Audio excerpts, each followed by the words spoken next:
আমি সকলোৱে সফলতা পাব বিচাৰে সফলতালৈ যোৱাৰ ৰাস্তাবিলাকো জানে কিন্তু সফলতা অৰ্জন কৰিব নোৱাৰে কিয়নো আমাৰ লগত এনেকুৱা অসফলতাৰ কাৰণ আছে সেই কাৰণবিলাক আমি চিনিব নোৱাৰাৰ কাৰণে আমি জীৱনত বাৰে অসফলতাৰ সন্মুখীন হ'ব লগা হয় আমি যদি জীৱনত সফল হ'ব বিচাৰে তেনেহ'লে বিফলতাৰ কাৰণবিলাকো জানিব লাগিব নমস্কাৰ বন্ধুসকল আসাম মটিভেটিং চেনেললৈ সকলোকে স্বাগতম জনাইছোঁ বন্ধুসকল মই আজি আপোনালোকলৈ অসফল মানুহৰ 10টা কাৰণ আগবঢ়াইছোঁ যিটো কাৰণবিলাকৰ পৰা জীৱনত সফলতালৈ আগবাঢ়িব নিদিয়ে তাৰে ভিতৰত প্ৰথমটো কাৰণটো হৈছে উদ্দেশ্য নথকা যিজন ব্যক্তিৰ উদ্দেশ্য নাই সেইজন ব্যক্তি জীৱনত কেতিয়াও সফলতা আশা কৰিব নোৱাৰে কিয়নো আমি জীৱনত সফলতা অৰ্জন কৰিব বিচাৰে তেনেহ'লে নিৰ্দিষ্ট এটা লক্ষ্য থাকিব লাগিব আমি জীৱনত লক্ষ্য থাকিলেহে জীৱনত আগবাঢ়িব পাৰিব 2 নম্বৰ কাৰণটো হৈছে আত্মনিয়ন্ত্ৰণ নথকা আত্মনিয়ন্ত্ৰণ মানে হৈছে যিজন ব্যক্তিৰ নেতিবাচক গুণবিলাক নিয়ন্ত্ৰণ কৰিব নোৱাৰে সেইজন ব্যক্তিয়ে জীৱনত সফলতা অৰ্জন কৰিব নোৱাৰে সেইকাৰণে আমি যদি সফলতা অৰ্জন কৰিব বিচাৰে তেনেহ'লে পৰিস্থিতিক নিয়ন্ত্ৰণ কৰাৰ আগতে নিজকে নিয়ন্ত্ৰণ কৰিব লাগিব যদি নেতিবাচক কথাবিলাক নেতিবাচক কামবিলাক যদি নিয়ন্ত্ৰণ কৰিব পাৰে তেনেহ'লে আমি সফলতালৈ আগবাঢ়িব পাৰিম নেতিবাচক গুণবিলাক নিয়ন্ত্ৰণ কৰিব নোৱাৰাৰ কাৰণে এজন মানুহে অসফলতাৰ সন্মুখীন হ'ব লগা হয় নম্বৰ কাৰণটো হৈছে বেয়া স্বাস্থ্য থকা ব্যক্তি বেয়া স্বাস্থ্য থকা ব্যক্তিয়ে তেওঁৰ যিমান ধন সম্পত্তি থাকিলেও তেওঁ জীৱনত আনন্দ ল'ব নোৱাৰে তেওঁৰ কিছুমান বেয়া অভ্যাসবিলাকৰ পৰা তেওঁৰ বেয়া স্বাস্থ্য আৰু জীৱনৰ অসফলতাৰ সন্মুখীন হ'ব লগা হয় নিচা বস্তু সেৱন কৰাৰ অভ্যাস নেতিবাচক চিন্তাধাৰাৰ অভ্যাস আৰু শাৰীৰিক পৰিশ্ৰম নথকাৰ অভ্যাস এই অভ্যাসবিলাকৰ পৰাই তেওঁ জীৱনত অসুস্থ হয় আৰু অসফলতা হয় তাৰপিছত 4 নম্বৰ কাৰণটো হৈছে এলেহুৱা বিফলতাৰ সামান্য কাৰণৰ ভিতৰত এটা হৈছে এলেহুৱা ব্যক্তিয়ে আজিৰ কাম পিছলৈ পেলাই থয় আৰু যিকোনো কামক চেষ্টা নকৰাকৈ ভাগ্য আৰু সুযোগক আশা কৰি থাকে সেইকাৰণে এলেহুৱা ব্যক্তিৰ অসফলতা হয় যদি জীৱনত সফল হ'ব বিচাৰে তেনেহ'লে এলেহুৱাক ত্যাগ কৰি অনায়াসে চেষ্টা কৰিব লাগিব তেতিয়াই আমি সফলতা অৰ্জন কৰিব পাৰে 5 নম্বৰ কাৰণটো হৈছে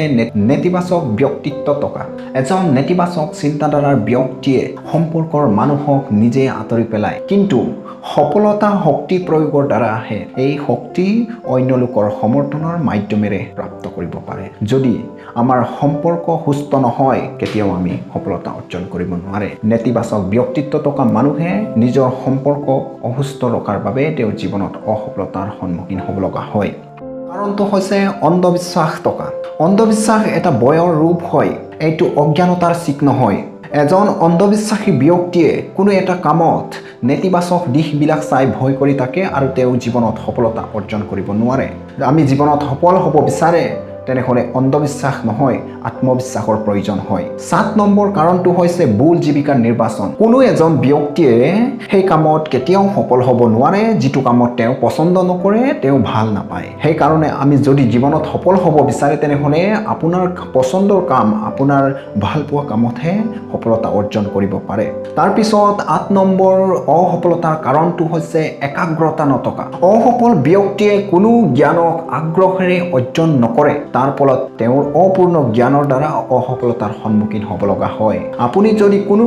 এটা কামত যদি সফল হ'ব বিচাৰে তেনেহ'লে সেই কামত সম্পূৰ্ণ এটা জ্ঞান থাকিব লাগিব যদি সেই কামত আপোনাৰ জ্ঞান নাথাকে তেনেহ'লে সফলতা আশা কৰিব নোৱাৰে 9 নম্বৰ অসফলতাৰ কাৰণটো হৈছে অনিয়মীয়া খৰচ এজন অনিয়মীয়া খৰচ কৰা ব্যক্তিয়ে তেওঁ